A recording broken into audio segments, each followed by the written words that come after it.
Bismillahirrahmanirrahim. Assalamualaikum warahmatullahi wabarakatuh.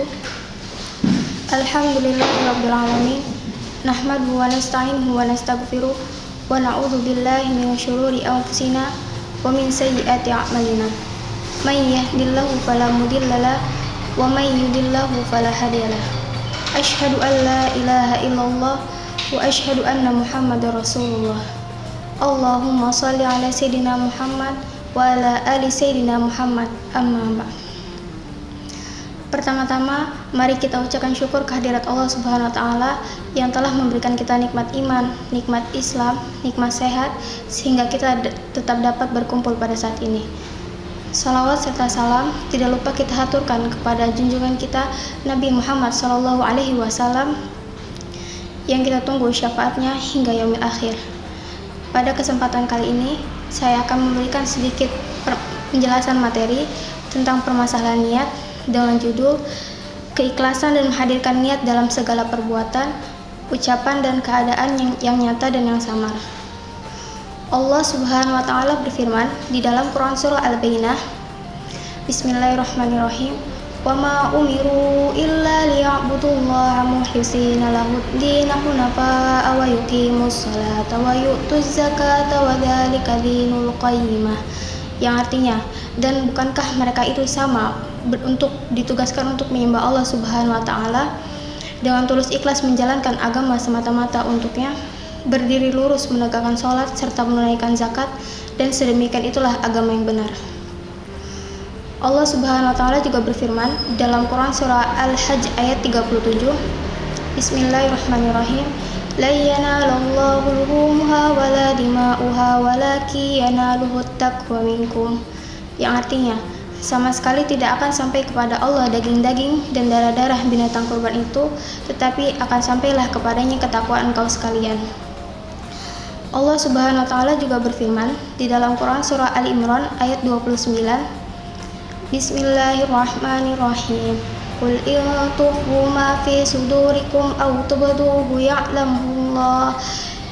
Katakanlah Muhammad, sekalipun kau tampakkan apa yang ada dalam hatimu ataupun yang kau sembunyikan, pasti juga akan diketahui oleh Allah. Yang pertama, dari Amirul Mukminin Abu Hafsah, yaitu Umar bin Khattab bin Nubail bin Abdul Uzza bin Ri'ah. Dari Amirul Mukminin Abu Hafsah, yaitu Umar bin Khattab bin Nubail bin Abdul Uzza bin Ri'ah bin Abdullah bin Qurt bin Razah bin Adi bin Ka'ab bin Lu'ay bin Ghalib al-Quraisy al-Adawi radhiyallahu an berkata, saya pernah mendengar Rasulullah SAW bersabda, hanya saja bagi setiap amalan itu apa yang telah menjadi niatnya, dan hanya saja bagi setiap orang itu apa yang telah menjadi niatnya. Maka barang siapa yang hijrahnya itu karena Allah dan Rasulnya, maka hijrahnya itu pun untuk Allah dan Rasulnya. Dan barang siapa yang hijrahnya itu untuk hal duniawi yang hendak ia peroleh ataupun untuk wanita yang hendak dia kawini, maka hijrahnya itu pun sebagaimana yang dimaksud dalam niatnya. Muttafaq alaih, disepakati kesahihan hadis ini karena diriwayatkan oleh Bukhari dan Muslim.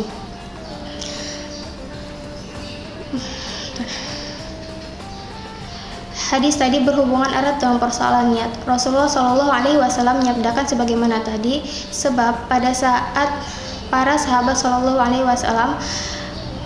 hendak mengikuti hijrah dari Mekah ke Madinah, ada salah satu sahabat yang berniat melakukan hijrah hanya sebab terpikat oleh wanita yang hendak ia kawini, yakni Ummu Qais. Maka Rasulullah pun mengetahuinya dan menyabdakan sebagaimana tadi. Oleh karena orang itu sudah memperlihatkan sesuatu yang bertentangan dengan maksud yang ada dalam hatinya, meskipun sedemikian itu boleh saja, tetapi tidak patut sama sekali, sebab saat itu sedang dalam keadaan yang amat genting dan rumit, maka Rasulullah pun menegurnya secara terang-terangan. Bayangkanlah betapa anehnya orang yang mengikuti hijrah dengan tujuan untuk wanita yang hendak ia kawini, sedangkan sahabat beliau SAW yang lain dengan tujuan untuk menghindarkan diri dari amarah kaum kafir dan musyrik yang masih berkuasa di Mekah pada saat itu untuk penyebaran agama dan keluhuran kalimatullah. Bukankah tingkah laku manusia yang sedemikian itu tidak patut sama sekali? Jika niatnya saja sudah keliru, maka pahala hijrahnya pun kosong. Lain kali dengan sahabat beliau Shallallahu Alaihi Wasallam yang lain yang dengan bersusah payah menempuh jarak yang sedemikian jauhnya dengan tujuan untuk mendapatkan keridhaan Allah dan Rasulnya, maka pahala hijrahnya pun besar.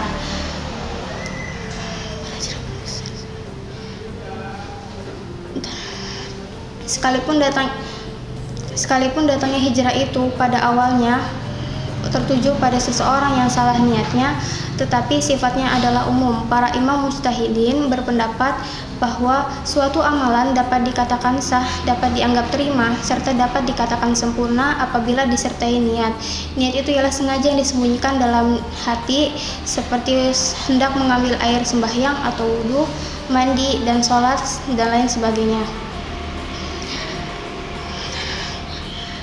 Perlu kita maklumi bahwa orang yang melakukan amalan kebaikan pasti akan mendapatkan pahala, sedangkan orang yang berniat melakukan suatu amalan kebaikan tetapi tidak jadi dia lakukan, ia akan tetap mendapatkan pahala.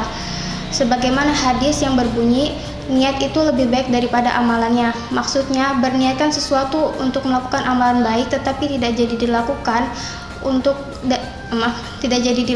karena ada halangan, suatu hal yang tidak dapat dihindarkan, itu lebih baik daripada melakukan suatu amalan baik dari tidak disertai niat apa-apa.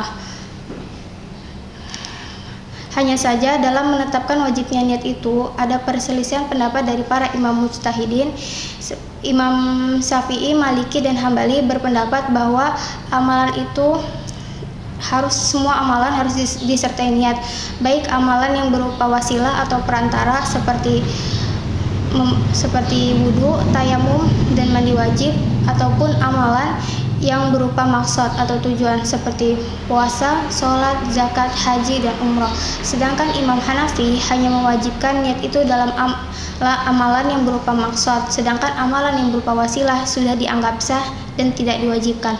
Adapun amalan yang berdiri sendiri, maka para imam mujtahidin sependapat tidak perlunya niat itu, seperti dalam membaca Al-Quran, menghilangkan najis, dan lain sebagainya. Selanjutnya dalam amalan yang hukumnya mubah atau jawaz, yakni yang boleh dilakukan atau boleh pula tidak, seperti makan dan minum, jika disertai niat, kegunaannya untuk agar kita kuat beribadah kepada Allah, makin bertakwa kepada Allah, maka pahalanya pun besar. Sedangkan jika tidak dengan niat, maka pahalanya pun kosong. Wallahu a'lam bishawab. Akhirul kalam, subhanakallahumma wa bihamdika asyhadu an la ilaha illa anta astaghfiruka wa atubu ilaik. Wassalamualaikum warahmatullahi wabarakatuh.